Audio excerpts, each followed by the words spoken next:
My son didn't ask me if he could take my car. He just started making plans around it like I wasn't even there. Like my voice didn't matter anymore. I noticed it one morning when I woke up early to go to the store. I got dressed, put on my jacket, grabbed my shopping list and reached for my purse. Everything felt normal. Everything felt like any other day. But when I walked to my front door and looked outside through the window, something felt wrong. The feeling hit me before my brain could catch up. My driveway looked empty. Not the kind of empty that happens when someone borrows your car for an hour. The kind of empty that feels permanent. Like nobody thought I would notice. Like nobody cared if I did. I stood there holding my car keys in my hand, feeling confused. These keys used to mean something. They used to mean freedom. They used to mean I could go anywhere I wanted. Now they just felt heavy and useless. I tried to remember the last time I actually drove somewhere by myself. The memory felt foggy, like it happened so long ago that my mind had started to forget. A few weeks back I had called my son Marcus and asked him a simple question. Where is my car? I wasn't angry when I asked. I was just curious. Just checking. Marcus answered fast. Too fast. Like he had practiced what to say. It's with them, Mom, he told me. His voice sounded normal. Like this was no big deal. With who? Yes. I heard him take a breath on the other end of the phone. With Sandra's mother, he said. She needed it for a little while. A little while turned into days. Then weeks. Then so long that I stopped asking. I started walking to places instead. I started canceling plans when I couldn't find a ride. I started waiting for other people to take me places instead of just going by myself. Every time I wanted to do something, someone would say, "Oh, don't worry, we'll handle it." Or, "You don't need to go out in this weather." Or, "Let me take care of that for you." The words always sounded kind, helpful, caring. But underneath them, something else was happening. I was being taught to stay small, to stay home, to stop moving through the world like I had the right to be in it. That morning in my hallway, I felt the truth settle into my bones. This wasn't temporary. This was the new normal. Nobody was bringing my car back. Called Marcus again. He picked up on the third ring. "Mom," he said, and I could hear noise in the background. Traffic maybe. Or a store. "Marcus, I need my car today," I said. Kept my voice steady. There was a pause. Long one. The kind that makes your stomach feel tight. "They still have it," he said. "When is it coming back?" "Yes." Marcus sighed. Like I was bothering him. Like I was being difficult. "Mom, you don't really drive anymore," he said. And just like that, my whole life got rewritten. By one sentence. One sentence I never agreed to. I hung up the phone without saying goodbye. I didn't want him to hear my voice shake. I sat down in my favorite chair and stared at my hands. And I realized something scary. I had let people push me into a smaller life. Bit by bit. Day by day. If you're listening to this story right now, type in the comments where you're watching from. Not because I need to know, but because what happened to me could happen to anyone. My name is Rose Owens. I'm 72 years old. I raised my son to be strong and honest and kind. I did not raise him to decide when I stopped being independent. That day I didn't drive anywhere. Walked. Waited. I adjusted. And I told myself the same lies that so many women tell themselves when keeping the peace feels easier than fighting. Family comes first. Don't make drama. It will work itself out. But days kept passing. And my car stayed gone. And the space in my life kept getting smaller and smaller. The breaking point came later that week. I was standing at my window watching a car pull up. Not my car. Someone else's car. And I realized my whole world had shrunk without anyone even asking my permission. I hadn't stopped driving because I was too old. I hadn't stopped driving because I couldn't do it anymore. I had stopped because someone decided I didn't need to go anywhere. And I let them. My phone rang while I was washing dishes. The sound made me jump like I had been caught doing something wrong. I dried my hands on a towel and looked at the screen. It wasn't Marcus. It wasn't Sandra. It was my brother Thomas. The one person in my family who always said what he meant. I answered quickly. "Hey," I said. His voice came through warm and familiar. "Hey Rose. You busy?" Not really, I said. And it was true. I hadn't been busy in weeks. Good, he said. I was driving past the library and thought about you. How are you doing? I leaned against my kitchen counter and glanced toward the living room. My husband Gerald sat in his chair watching television. The volume was low. He didn't look at me when the phone rang. He had stopped looking at me when the phone rang weeks ago. Like he could avoid problems by pretending they weren't happening. I'm okay, I said. Just doing things around the house. Thomas made a sound like he didn't believe me. Around the house, he repeated. Then his voice changed. Got sharper. More focused. Why haven't you been driving? The question felt like a spotlight turning on. Hot and bright. And blinked. What do you mean? He asked. Thomas didn't back down. He stayed calm. I called you 2 weeks ago and Marcus was driving you somewhere. I called you last week and you said you were staying home. I called today and you sound like you're tiptoeing in your own kitchen.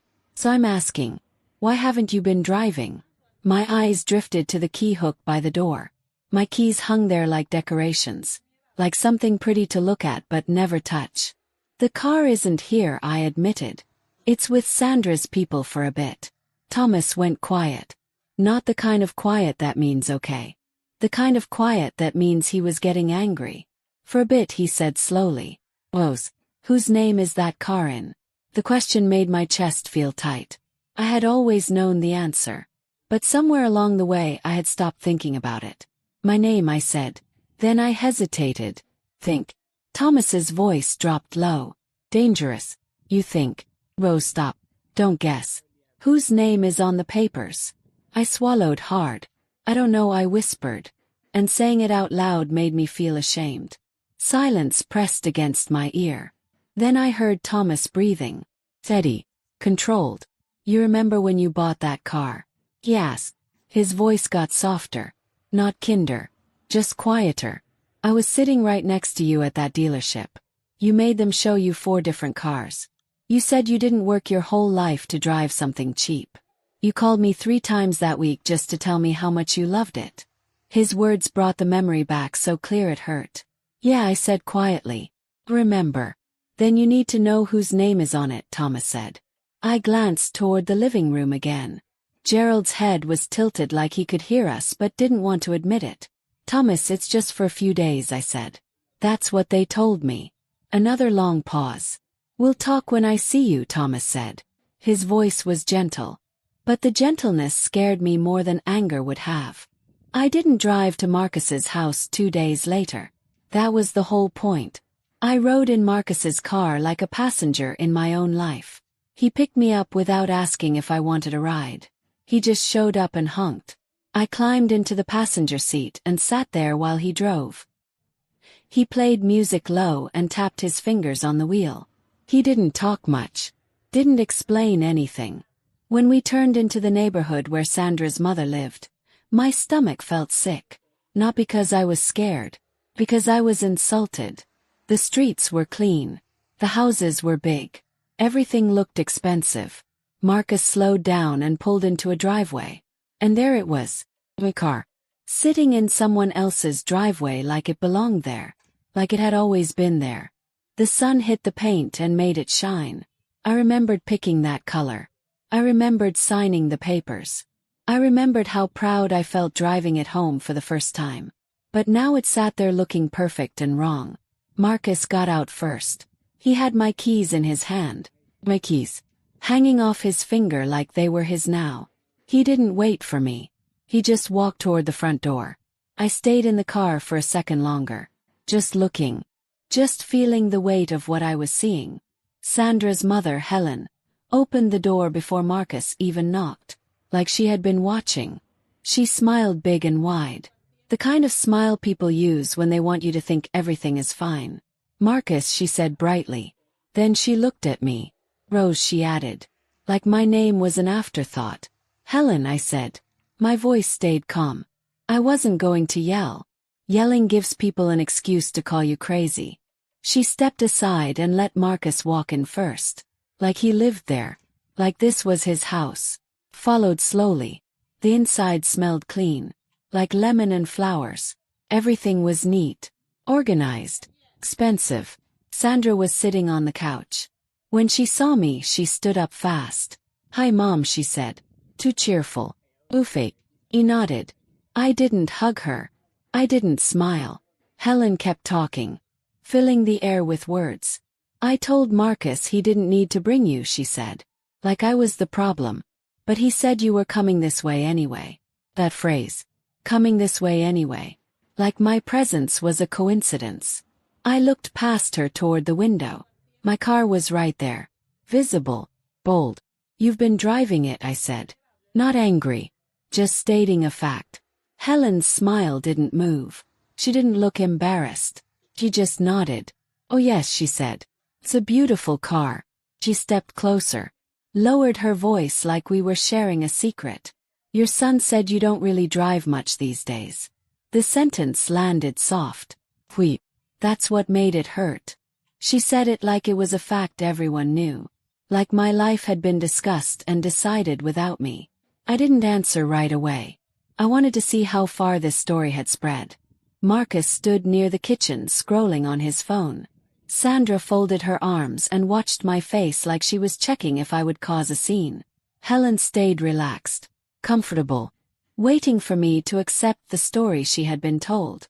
That's when I understood. It wasn't just that they had my car. It was that they had already explained me away. They had created a version of me that was smaller, quieter, less important. A version that didn't need much. Didn't go much. Didn't do much. That version was easier. Made taking my car sound like helping. I stared at Helen's smile. Then at Marcus's calm face. And I realized my silence hadn't just kept the peace. It had let them turn me into someone I wasn't. Gerald didn't say anything when we got back home. Marcus parked and walked inside ahead of me. Like he had finished a task. I stood beside the car that wasn't mine and breathed cold air. My hands wanted to shake, but I wouldn't let them. Not from fear. From anger. The deep kind. The kind that comes when people smile at you while erasing you. I didn't go inside right away. I needed a minute where nobody could watch me. When I finally walked in, the warmth hit my face. The television was on. Low and steady. Gerald was in the living room exactly where I left him. Remote in one hand. Eyes forward. He didn't look up when I came in. He didn't ask how it went. Marcus moved through the kitchen opening cabinets. Acting normal. I watched Gerald's face. He looked peaceful. Comfortable. And that hurt worse than anything. His peace was more important than my dignity. I didn't go to Marcus. Not yet. I went to Gerald. I stood next to his chair close enough that he had to notice me.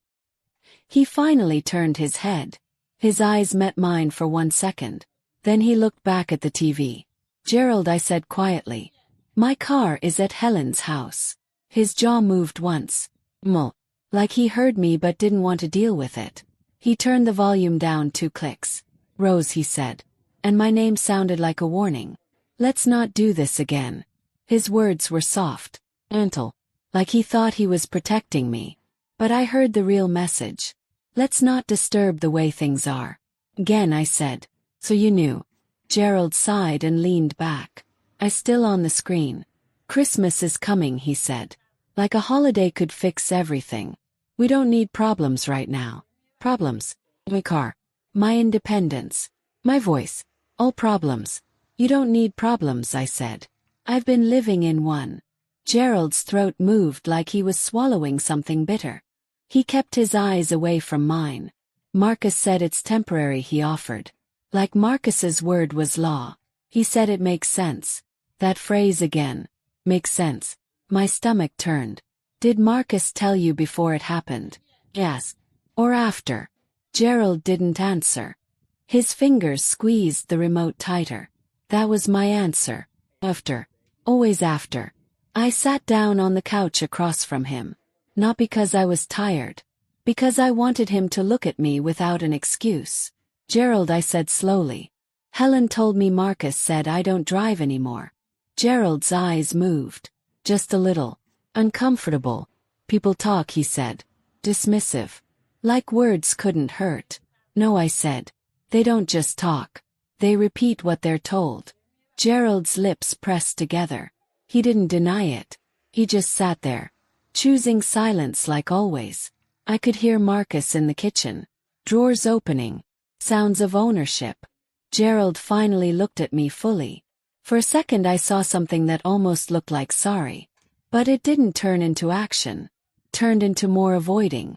"We'll handle it after the holidays," he said. "Let's just get through Christmas." He nodded. 'Cause I heard what he really meant. "Let me keep my peace even if you lose yours." I stood up and walked to my bedroom. Gerald called my name softly, like he wanted me to come back and agree. I didn't. I went to my room and closed the door. I stood there staring at my dresser, at the neat papers I always kept organized, and I realized something that made my chest ache. Gerald's silence wasn't innocent. It was a choice, and every time he chose it I lost a little more. Christmas was coming, and I was already being arranged to be smaller in it. Marcus didn't bring it up again. Neither did Gerald. The house moved around me like I was furniture. The next morning I found Marcus at the kitchen table with his phone propped against a cup. Sandra sat next to him watching the screen. When I walked in neither of them jumped. No guilt. No surprise. Marcus looked up and smiled. "Morning, Mom," he said. "Izzy." I didn't sit. I leaned against the counter and crossed my arms. "I saw my car at Helen's," I said. Plain. No emotion. Sandra's eyes flicked to Marcus. "Then away." Marcus nodded. "Yeah," he said. "That's what I told you." Waited. Let the silence sit. Marcus cleared his throat the way he always did before explaining something he thought would end the conversation. "Mom, you're making this bigger than it is," he said. "It's practical." Practical. The word sat between us like a weight. "Explain," I said. Marcus leaned back in his chair and spread his hands. "Insurance," he started. "That car costs more to insure than most people's mortgage. You don't drive like you used to. Half the time it just sits there. And if something happens, everyone's going to look at us. People sue for everything these days."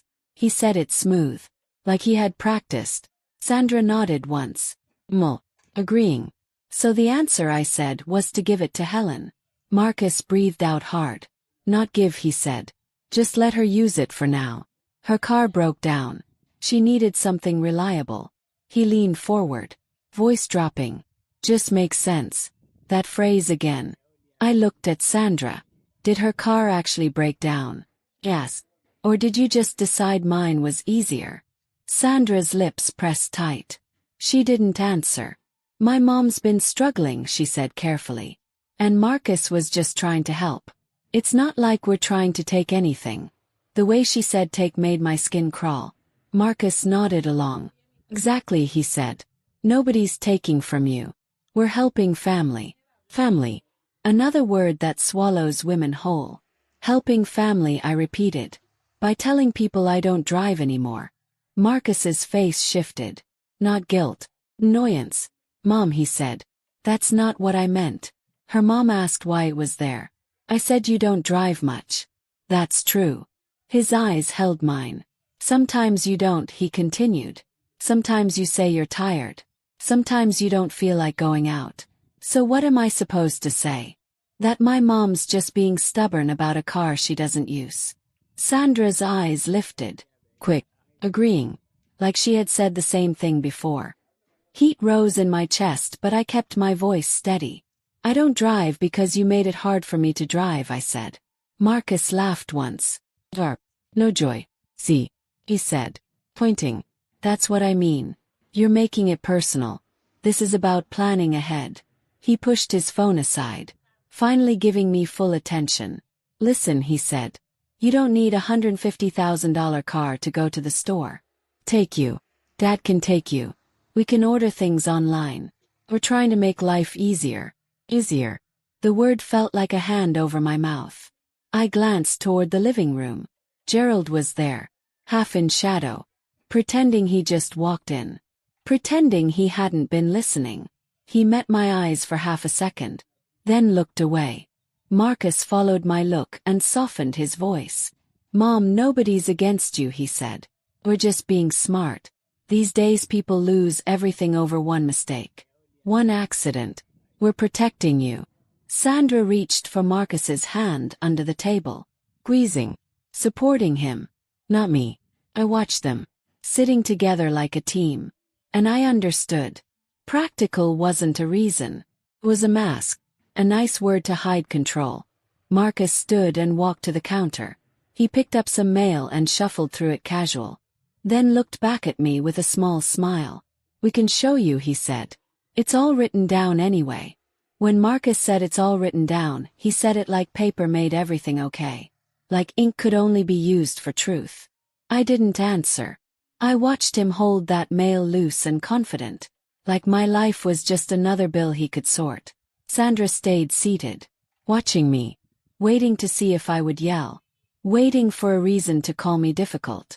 Gerald hovered in the doorway, present but not involved. I walked past them into the hallway. Low. I didn't want Marcus to think he had pushed me. I went to my bedroom and shut the door. The quiet felt thick, like it had been holding things I wasn't ready to face. I sat on my bed and stared at my dresser where I kept important papers. Insurance, receipts, records. The kind of things you keep when you've worked hard for what you have. My hands moved on their own, opening drawers, pulling folders, flipping through labels. I didn't know exactly what I was looking for. I just knew something wasn't right. Marcus had said it's all written down when I had never seen any papers. The moment I admitted that, a memory came back, ugly and clear, like my mind had been protecting me from it until now. It happened on a regular afternoon not long after I stopped driving. Marcus came over with Sandra. Both dressed nice, smiling too much. He held a folder in his hand. Mom, he said, standing in my doorway. We just need you to sign something quick. For the insurance. I remember thinking that was strange. I had always handled insurance myself. Gerald never did it. Marcus certainly hadn't. But Marcus said it with so much confidence. And Sandra stood there nodding like it was normal routine. I was tired that day. Not sick. Not weak. Just tired in a way that made me want the easy path. Marcus walked into my kitchen and put the folder on the table. Just paperwork, he said, flipping it open. You don't have to read all that. It's standard. I remember looking at the pages. Small words. Lots of them. Boxes and lines. It wasn't one page. It was several. My eyes caught on a part that looked important. Something with my name typed more than once. I reached for my glasses. Marcus's hand touched the paper lightly. Not grabbing. Guiding. Mom, don't stress, he said. His voice gentle. Sandra's mom is just going to drive for a few days. This keeps everything clean. Insurance stuff. He used that word clean like it meant safe. Sandra leaned in. Voice soft. We just don't want anything to fall back on you, she said. It's protection. Protection. Clean. Standard. Words that sounded like care. I remember my pen felt heavy. I remember thinking I should ask questions. I remember Gerald sitting in the living room with the TV on. Not in the kitchen with me even though he was home. I remember looking toward the hallway hoping he would come in and ask what was happening. He didn't. Marcus slid the page toward me and tapped a line. Right here, he said. Then put your initials here. I hesitated. For just a second Marcus's smile got tight. Sandra's eyes narrowed then softened again, like adjusting her face. Marcus noticed and leaned closer. Mom, he said quietly. Don't make this difficult. You know I'm trying to help. You always say you want peace. This is peace. That sentence worked. Not the paper. Not the words. The way he used my own beliefs against me. Sign. Not because I understood everything. I signed because I believed my son wouldn't put something harmful in front of me. I signed because his voice made not signing feel selfish. I signed because Gerald didn't come in. After I signed, Marcus closed the folder fast. Too fast. He didn't give me a copy. He didn't say, here, keep this. He didn't leave it on the table. He tucked it under his arm and kissed my cheek. See, he said. Izzy. The memory ended. The room came back. I sat on my bed with my hands tight in my lap staring at the folders I had pulled out. And the cold truth settled. I didn't have a single copy of what I signed. Not one. Thomas came over the next day. No warning. No phone call. That's how my brother worked when something felt wrong. No long discussions. Just action. When I opened the door and saw him standing there in a dark coat with his hands in his pockets, I felt relief and shame at the same time. Relief because someone had finally stepped into my world with clear eyes. Shame because I didn't want my brother to see how small I had become. "Hey," he said softly, stepping in before I could pretend. He didn't hug me right away. He looked at my face first, like checking for damage. "You okay?" he asked. "I'm okay," I said. And my voice sounded stronger than I felt. Gerald's TV hummed low. Marcus's car wasn't outside. The house felt too quiet. Thomas walked into the kitchen and set his keys down without asking. He looked around once, taking in the silence, the neatness, the wrongness. "Sit," he said. Not rude. Protective. I sat at the table where Marcus had put that folder. My fingers touched the wood. I could almost feel the ghost of that pen. Thomas pulled out a chair and sat across from me, shoulders square. "Just come." He didn't start with blame. He started with facts. "Tell me what happened," he said. I opened my mouth and realized how many versions of the story lived in me. Marcus's version, Gerald's version, Helen's version, Sandra's version. I had been holding all of them like fragile things.